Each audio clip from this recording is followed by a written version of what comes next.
Amis des vidéos, bonjour. Alors aujourd'hui, nous allons poursuivre notre petite série consacrée à Magnus Carlsen en finale. Alors, donc ça s'appelle Magnus Carlsen, le virtuose des finales. Et là, c'est une finale où il a les noirs. C'est pour ça que j'ai tourné l'échiquier. Et cette partie a été jouée en 2006. Donc il avait 16 ans à l'époque. Il avait déjà un elo de 2655. Et là, il est opposé à un joueur un peu, enfin plus faible que lui, qui a 2444 points Elo, qui s'appelle Tissir, que je connais pas d'ailleurs. Et Magnus Carlsen voilà, va réussir à s'imposer dans cette finale. Alors, la grande force de Magnus Carlsen, ce qui l'a amené vraiment aux échecs, c'est le côté pratique, c'est-à-dire de jouer les positions à fond contre n'importe qui. Hein. Alors là, vous allez me dire, oui, c'est normal, il est contre un joueur qui a 200 points de moins que lui, mais ça c'est vrai pour nous autres, les petits joueurs, les génies, les forts joueurs, ils jouent tout à fond, quel que soit le Elo, et j'ai vu d'autres finales où il rendait 300 ou 400 points, même jeune, et il essayait de jouer à... Je sais plus si je vais vous en faire une d'ailleurs. Voilà.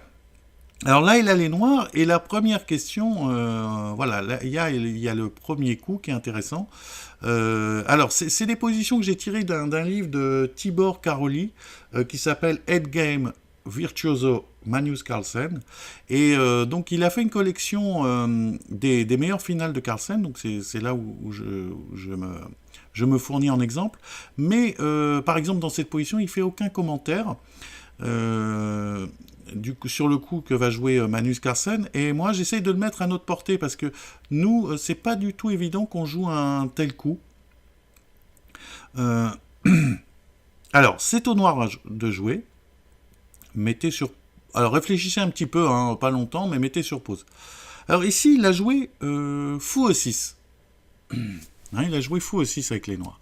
Alors c'est bon, comme ça paraît pas complètement si on réfléchit pas, ça paraît pas complètement hallucinant, mais bon, évidemment, on n'a pas envie de faire fou prend C4, hein, parce que ça aiderait non seulement les blancs à se développer, en plus, on aurait une finale, comment dirais-je, une finale tour fou contre tour cavalier, avec des pions sur les deux S qui seraient à l'avantage des blancs, normalement, hein. Ce qui, normalement, tour fou donne un léger avantage par rapport à tour cavalier, avoir notamment pas mal d'exemples sur les parties de Bobby Fischer. Alors, donc là, il a joué fou E6. Alors, c'est pas fou prend C4, c'est plutôt tour D8 qu'on jouerait volontiers. Tour D8, on se dit, bon, bah tiens, je vais défendre, comment dirais-je, mon fou, avec la tour qui faisait rien sur la colonne B, je la mets sur la colonne ouverte, hein, ce qui paraît logique. Et ben pas du tout, il joue fou E6. Alors, pourquoi fou E6 ? Parce que, alors là c'est une position égale, hein, mais vous voyez qu'il y a quand même une structure de pions asymétrique, hein, chacun a une majorité, donc ça va donner, vous allez voir, une partie quand même surcompliquée, assez compliquée. Encore faut-il, pour compliquer ce genre de position, être capable de trouver les coups qui compliquent cette position. Alors, le premier coup, moi je pense, c'est fou E6 au lieu de tour D8. Pourquoi ? Parce que ici, la tour est très utile malgré les apparences.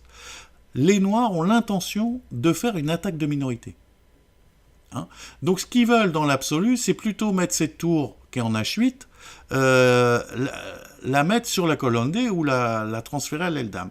D'où le petit coup de retrait fou E6. En fait, c'est un coup qui recule, mais c'est un coup d'attaque. On en verra d'autres dans la partie. Alors donc, premier coup de Magnus Carlsen, fou E6. Alors, cavalier D6, bon, ça déroque le roi noir, mais je pense pas que les noirs aient l'intention de roquer dans ce genre de position, hein, puisque c'est une finale, on a plutôt tendance à mettre le roi au centre pour qu'il contrôle les cases noires, hein, en complémentarité du fou de case blanche. Voilà, fou C4, alors une petite manœuvre pour échanger un peu de matériel, et là, tourage D8. Hein, on commence à voir un petit peu toute l'idée de Magnus Carlsen. Il conserve cette tour à l'aile dame, et on va voir pour tout à l'heure, ça va lui donner de l'attaque. Alors les blancs décident d'échanger. Cavalier E4. Alors B6, toujours un petit peu la méthode de restriction, hein, par rapport au cavalier, méthode de restriction qui a été énoncée par Wilhelm Steinitz, hein, le premier champion du monde. Donc B6 pour réduire un peu les cases du cavalier, hein, puisqu'on va falloir qu'on le chasse. tour prend D8. Alors là, voilà, là c'est un autre moment très très important de la partie. Tour prend D8, Magnus Carlsen ne va pas jouer le coup évident, tour prend D8, mais cavalier prend D8. Alors, vous voyez, c'est là où on voit quand même... tour prend D8, évidemment, il risquerait d'y avoir tour D1 et une simplification. Hein. Même si les blancs, les noirs conservent un avantage, hein, parce qu'en finale de cavalier, on dit que ce qui est important, c'est l'espace, et on voit que les noirs ont plus d'espace. Mais il veut compliquer à fond la position et fait que cavalier prend D8. Alors, il donne la colonne ouverte. Hein. Ce qui paraît bizarre. Alors, ici, il faut savoir que le cavalier en C6 n'est pas si bien placé. Hein. Pour l'instant, il est dominé par le pion C3. Et voilà, donc c'est pas vraiment, comment dirais-je, évident. On jouerait automatiquement tour prend D8. Hein. Donc voilà, ça c'est la première leçon qu'on apprend hein, après fou E6. C'est que si on veut gagner des positions un petit peu comme ça égales, il faut être capable de prendre des risques, hein, donc de jouer des coups un peu moins naturels. Cavalier prend D8. Hein. Donc là, tour D1 et F6. Alors on va voir F6, il centralise. Bon, évidemment, il n'y a pas de case de pénétration ici sur la colonne. Pour l'instant, tour D6 ne donnerait rien. On jouerait roi E7 et je menacerais F5. Hein. Tour D6. Roi E7, et vous voyez que là, la tour est obligée déjà de repartir. Hein. C'est pas très stable. Hein. Donc c'est sûrement ce qu'a évalué Magnus Carlsen quand il a joué cavalier prend D8. Hein. Alors, et là, C4 des blancs. Alors c'est un coup un petit peu risqué d'après le joueur qui analyse les parties, là, Tibor Karoli, et il dit qu'il aurait mieux fallu avancer plus prudemment par roi C2 pour essayer d'avancer. Alors C4, alors c'est là où c'est intéressant aussi. Magnus Carlsen est très très très très très vigilant aux moindres ressources tactiques. Hein. Alors là, C4, on ne le dirait pas, mais il y a une ressource tactique. Le pion C, la tour, vous allez voir que la tour B8 va jouer son rôle. Alors il joue F5 maintenant. F5, il attaque le cavalier. Alors on va voir pourquoi. Évidemment, le cavalier en D6 serait un peu précaire, hein, parce que je jouerais K et C6, et je menacerais très certainement, comment dirais-je, très certainement K et C6, K et D4. Hein. Donc c'est un peu dangereux. Tour D6, on serait une grosse gaffe après roi E7. Hein. Donc lui, il a joué K et C3. Hein. Alors sur K et G5, évidemment, K et G5 qui gagne un pion, qui a l'air de gagner un pion, mais sur cavalier G5, j'ai un beau coup qui est roi E7, avec l'idée, si cavalier prend, on joue cavalier E6. Et vous voyez que le cavalier est enfermé. Hein. Donc j'ai mis le roi pour boucher la colonne D, hein, et que j'ai concédé tout à l'heure sciemment, hein, et vous voyez que le cavalier ne peut pas s'en sortir. Alors, il est venu en C3 et tour C8. Alors, vous voyez, il menace pas de gagner le pion pour l'instant puisque le cavalier est en l'air, hein, mais il cherche comme ça des petites ressources cachées. Hein, et il essaie d'embarrasser son adversaire. Hein. Par exemple, en cas de B3, hein, ça donnerait quelques complications sur B5. Hein. Vous voyez, et le pion est intouchable, hein, je pense, hein, parce que si pion prend, tour prend, roi B2, admettons tour C8, je ne suis pas sûr qu'après pion prend A6, les blancs aient assez. Hein. En cas de pion prend, hein, tour prend C8, roi B2, tour C8, hein, pion prend A6,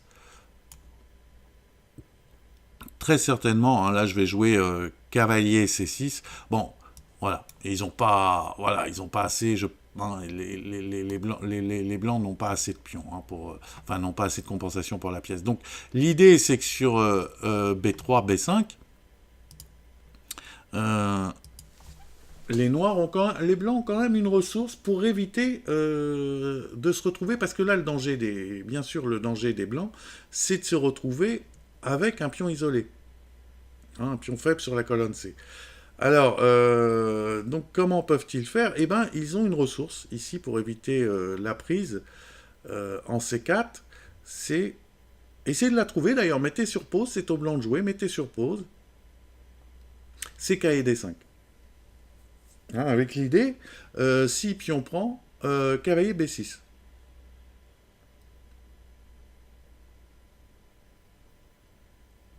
Hein, je vous montre K et D5.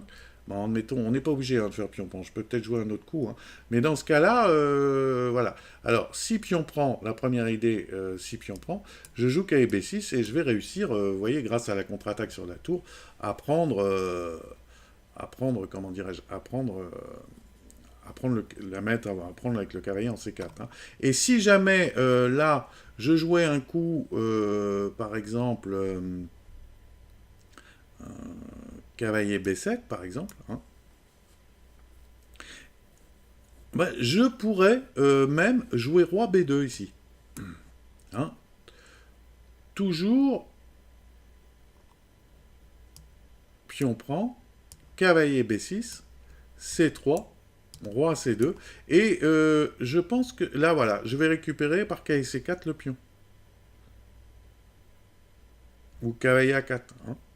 Voilà. Donc c'est une possibilité. Alors, donc l'adversaire n'a pas joué ça. Hein. Donc il a joué, dès qu'il y a eu C4, hein, vous avez vu, il est vraiment attentif, il est passé à l'attaque, F5, cavalier C3, tour C8, il a joué roi B1. Hein, en profitant, on se dit, je me décloue, et je profite que le cavalier est en l'air pour... voilà. Et là, cavalier F7. Donc maintenant, attaque le pion. Hein. En cas de B3, ben, on va retomber sur B5. Il a fait cavalier D5. Et B5. C prend B5, là, et A3. Bon, A3, c'est un petit peu... bon, voilà, c'est un petit peu... Peut-être B3 est meilleur, hein, mais ce qu'il voulait, je pense, par A3, très certainement essayer d'activer le roi un petit peu par A2, essayer d'attaquer le pion, voilà. Alors, cavalier D6 de Manus, cavalier D6, centralisation du cavalier. Cavalier C3. Et là, un joli coup positionnel de Magnus Carlsen. Je sais pas, essayez de le trouver. Mettez sur pause. Tour C4. Voilà, la tour va être très très forte sur la quatrième. Très très forte tour. On va voir qu'elle va réussir, hein, grâce à la majorité, vous voyez, les pions qui vont avancer, à créer comme ça des faiblesses. Hein, donc elle peut jouer à la fois à l'aile roi, mais également à l'aile dame. Alors on voit que les noirs, vous voyez, ils ont obtenu quand même un avantage assez conséquent. La position est toujours égale. Hein, c'est-à-dire que si on défend au mieux, eh ben c'est toujours égal. Hein, vous allez voir que ça va être égal très très longtemps. Mais voilà, les légères initiatives de Magnus Carlsen utilisées à fond. Hein, c'est ça qui est remarquable. Alors, roi A2, essaye de G5, on mobilise la majorité. On va voir à quoi sert ce genre de coup. Hein. Roi B3 et tour F4. Voilà. Hein, donc il veut, vous voyez, créer des faiblesses ou des cibles grâce à ces petits coups de tour. Il veut, comme cela, créer des faiblesses. Alors, il a joué tour D2.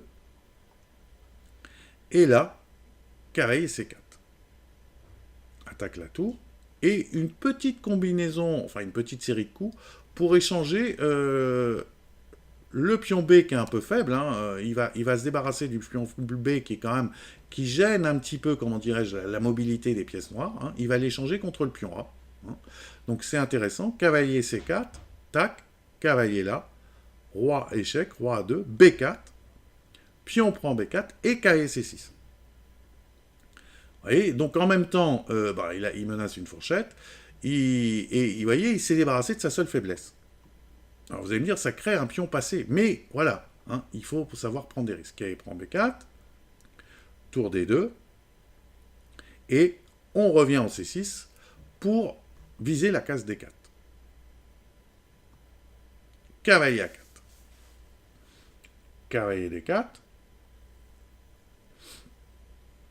Et là, cavalier C3. Bon, on ne sait pas trop ce que veut faire... il a sûrement peur, hein, il ne veut pas que le roi vienne en D5. Hein, on le comprend, hein, il a peur que le roi vienne en D5. Voilà, donc il joue cavalier C3, mais sûrement passif. Hein. Il... Alors, cavalier C3. Et là, un joli coup de Magnus Carlsen qui va, voilà, toute l'idée hein, depuis tour C4 va arriver maintenant, hein, une des idées importantes, un des sous-entendus de ce joli coup positionnel, la tour C4, quand la tour est venue prendre comme ça la quatrième rangée, et bien là, on va en voir la justification, parce que c'est pas évident, dans un premier temps, de trouver la justification d'un tel coup. Il joue tour C4. Alors j'essaie de retrouver la position. Voilà, cavalier C3. Et là, un joli coup, tour H4.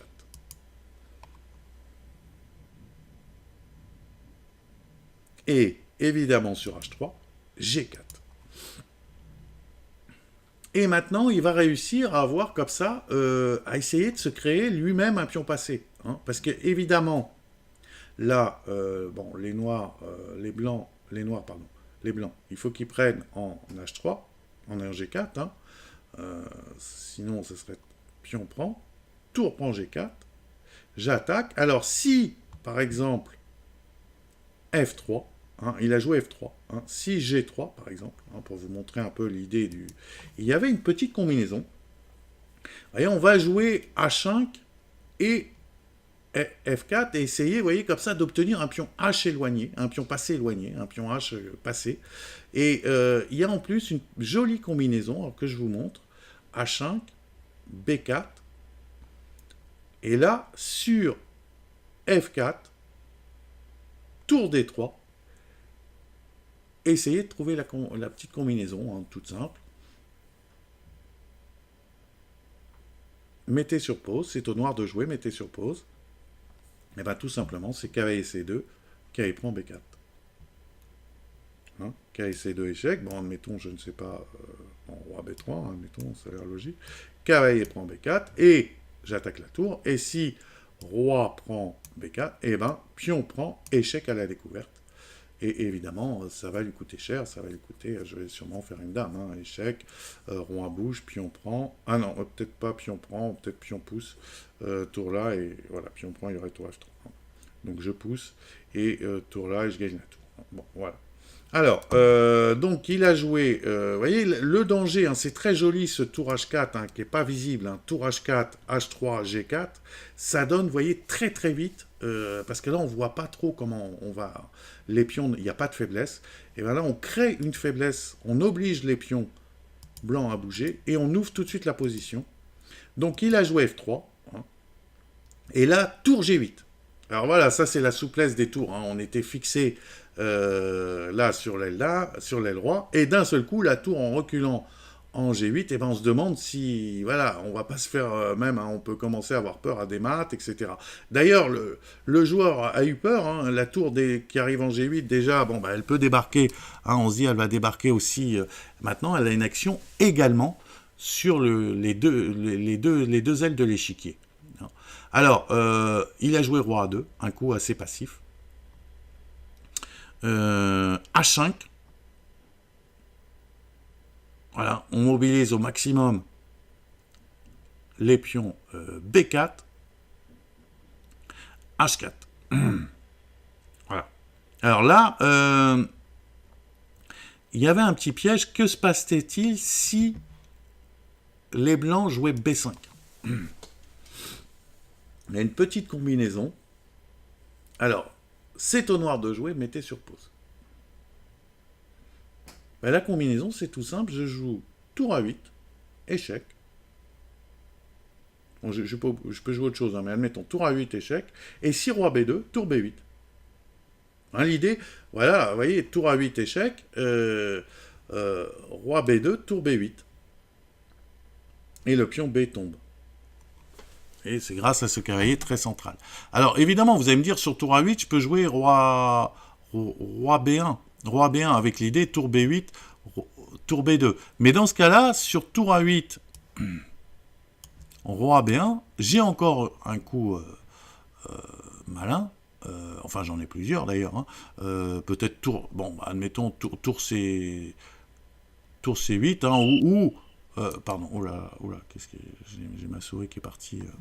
Voilà, sur roi B1, j'ai tour C8 ou tour A3 même peut-être. Hein. Oh là là, qu'est-ce que j'ai des problèmes de souris là. Pardon. Sur roi B1, bah oui, je peux soit jouer tour C8 avec l'idée j'attaque le cavalier. Bon, si le cavalier bouge, je peux prendre le pion. Et si tour C2 n'est pas possible, si roi B2, je peux revenir en B8. Hein. Donc voilà, c'était ça la petite ruse. Donc il ne peut pas jouer B5, donc il joue cavalier E2. Et là encore, on va voir que Manuscar... Alors là, il est mieux quoi qu'il arrive. Hein.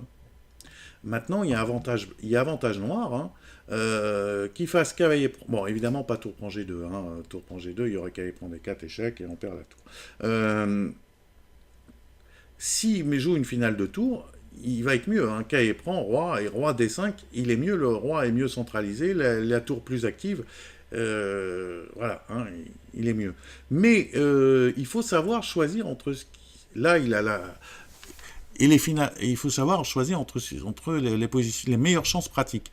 Et évidemment, tout joueur sait que les finales les plus dures à gagner, c'est les finales de tour.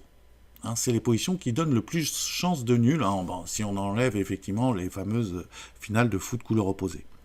Alors là, il fait un coup encore très actif. Hein. Nous, on aurait peut-être tendance à jouer un peu, comment dirais-je, à bloquer le pion, être un peu omnubilé. Non, là, il va jouer un coup très agressif. Il va jouer cavalier C6, avec l'idée, et c'est une jolie petite manœuvre, cavalier C6 attaque le pion, si B5, cavalier B4, cavalier D5, et je centralise le cavalier en bloquant le pion B. Vous voyez, c'est très joli. Alors, cavalier C6, B5, cavalier B4, échec, roi bêta, roi, cavalier D5. Voilà. Alors, vous voyez, bon... alors, il joue cavalier C3, il essaye vraiment d'échanger, cavalier E3, et le pion G2 est condamné. Alors, la position est toujours égale. Hein, c'est ça qui est incroyable. Mais ça se complique au fur et à mesure. Alors, là, le pion G2 est condamné. Donc les blancs sont obligés de trouver du jeu à l'aile avec leur pion B. Alors, ils jouent B6, cavalier prend G2, cavalier A4, coup intéressant, hein, puisque le cavalier va venir en C5 pour chasser le roi, et puis il pourra venir en D7 pour contrôler la case de promotion, hein, ou autre chose, et là, H3. Alors là, cavalier C5. Alors là, voilà. Où allez-vous avec le roi? Allez-vous, alors est-ce que le roi doit aller en E7 ou en F7 hein, par exemple. Bon, il pourrait aller en F6 également, mais on va se contenter de ça. Va-t-il en F7 ou en E7? Alors, mettez sur pause. C'est au noir de jouer, mettez sur pause. Eh bien, ils vont en F7. Et vous voyez, là, c'est pareil. Hein, là, c'est des petits coups très importants. Qu'est-ce que ça change que j'aille en E7 ou en F7? Eh bien, ce qui change, c'est que la tour, ici, bon, évidemment, le pion H devient très, très dangereux. La tour veut l'arrêter. Et le meilleur moyen d'arrêter une tour, c'est de se mettre un pion passé, c'est de se mettre derrière. Donc, la tour rêve d'aller en comment dirais-je, en H7. Hein. Donc, c'est pour ça que là, sur les 3 cases qu'on a, il nous reste 3 cases. Hein. On ne va pas en E7 parce qu'il peut faire tour D7, tour H7, et on ne va pas en F6 parce qu'il peut faire cavalier D7, échec, et contrôler la case de promotion. Donc le coup logique ici, c'est roi F7, qui empêche les deux idées, puisque maintenant, sur tour D7, j'aurai roi G6. Et vous voyez que la tour ne peut pas arrêter le pion. Alors, ici, Donc il joue roi F7, et là c'est encore égal, hein, si les blancs jouent bien. Vous voyez la complexité. Alors ils ont joué KD 7, hein. On verra pourquoi c'est pas bon. Mais essayez de trouver une autre idée pour les blancs, hein. Donc mettez sur pause, essayez de trouver une autre idée. Et bien ce qu'il fallait jouer, c'était arrêter à tout prix le pion H tout de suite et l'attaquer, hein. Donc il fallait jouer tour D1.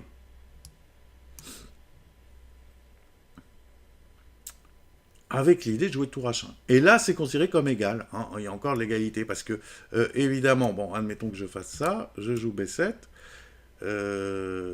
cavalier F4, et là, ben, je joue roi C4, et vous voyez que là, d'un seul coup, bon, ben, les pièces blanches sont actives, hein, voilà, je m'active. Le problème, c'est que là, il s'est trompé, il n'a pas vu une combinaison, il a joué cavalier D7, et sur les noirs jouent H2, et là, sur tour D1, les noirs ont un coup extraordinaire. Essayez de le trouver. Mettez sur pause. C'est cavalier 1.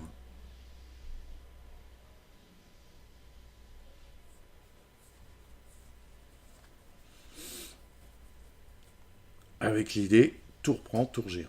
Vous voyez, très joli, cavalier 1. C'est ce qu'a raté l'adversaire, parce que l'adversaire se disait, bon ben voilà, j'ai arrêté le pion, maintenant le mien menace de venir, c'était tendu. Mais il y avait cavalier 1. Alors, tour prend 1, tour G1, cavalier prend E7, roi, bon, G7, hein, et c'est fini. Il a abandonné, hein, vous voyez.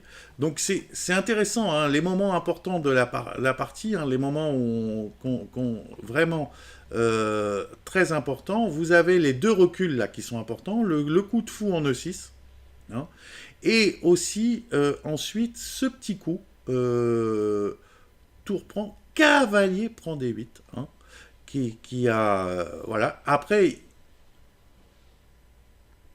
il cherche les complications, et ben voilà, après, vous avez ce joli coup-ci, tour C4, hein, très instructif, avec cette attaque comme ça, des pions à l'aile droit, hein.